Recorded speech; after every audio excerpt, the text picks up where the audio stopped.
Ódio, se Trump vencer essa eleição, se ele vencer, para que mundo estamos olhando? Porque vai ter mudanças de posicionamento dos Estados Unidos na guerra em Gaza, na guerra na Ucrânia, por isso que os russos estão tão interessados. O que seria este mundo com Trump de novo à frente dos Estados Unidos? Que eu acho que fundamentalmente a grande questão é o que isso representaria do ponto de vista doméstico. Estamos tratando dos Estados Unidos e, portanto, elementos domésticos nos Estados Unidos têm implicações internacionais bastante importantes, né? Eu acho que uma vitória do Donald Trump fortalece uma determinada narrativa, fortalece uma determinada ala do eleitorado norte-americano que não é muito, não tem demonstrado, e veja, aqui não sou eu fazendo um julgamento, de novo, as pesquisas são muito claras nesse sentido, não tem demonstrado um apreço com relação à democracia, né? Você tem uma série de pesquisas que mostram uma parcela importante do eleitorado, notadamente o eleitorado que apoia o Donald Trump, que indica apoiar, por exemplo, violência política, que indica que é necessário que o país tenha um homem forte que eventualmente desrespeite as leis porque as coisas estão fora do controle. É uma narrativa que o Trump coloca de que está um caos completo nos Estados Unidos e, portanto, apenas um homem forte poderia fazer isso. Então, isso traria, do ponto de vista, digamos, do tecido social norte-americano, uma degradação muito significativa e vingaria o Donald Trump e todo o discurso que o Donald Trump vem fazendo em certa medida. E isso teria repercussões, por si só, internacionais bastante importantes. Do ponto de vista específico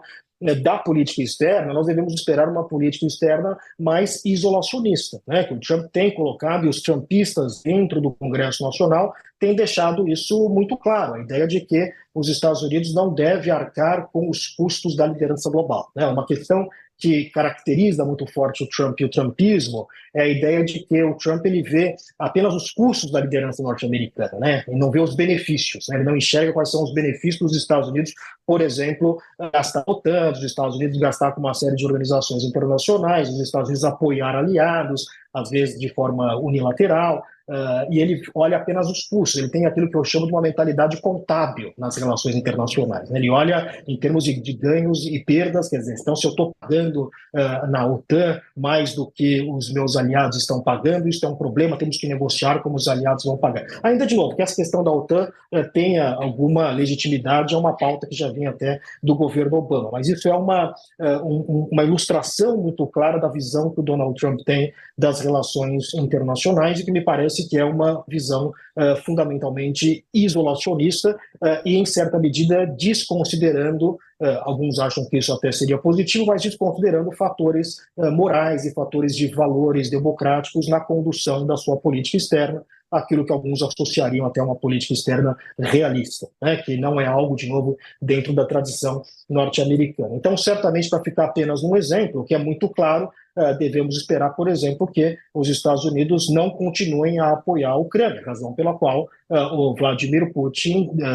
ficaria muito satisfeito com uma vitória do Donald Trump, porque facilitaria. Aliás, eu apostaria que o Putin está apostando nisso, né? Ele está esperando o resultado das eleições norte-americanas, está segurando a guerra até onde pode, para esperar o resultado das eleições americanas e, eventualmente, avançar mais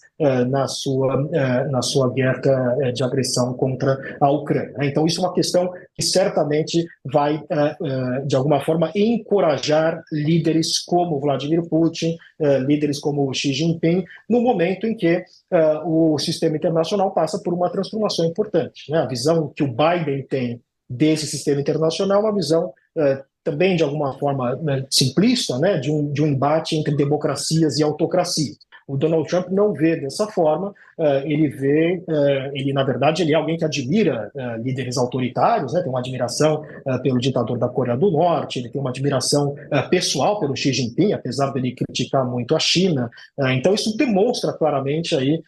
me parece que vai ser um processo de deterioração da democracia norte-americana, porque teremos um presidente cuja principal agenda vai ser perseguir adversários, vai ser se vingar de questões que ele percebe como sendo perseguição contra ele. Então, isso certamente vai ter também um custo importante do ponto de vista internacional.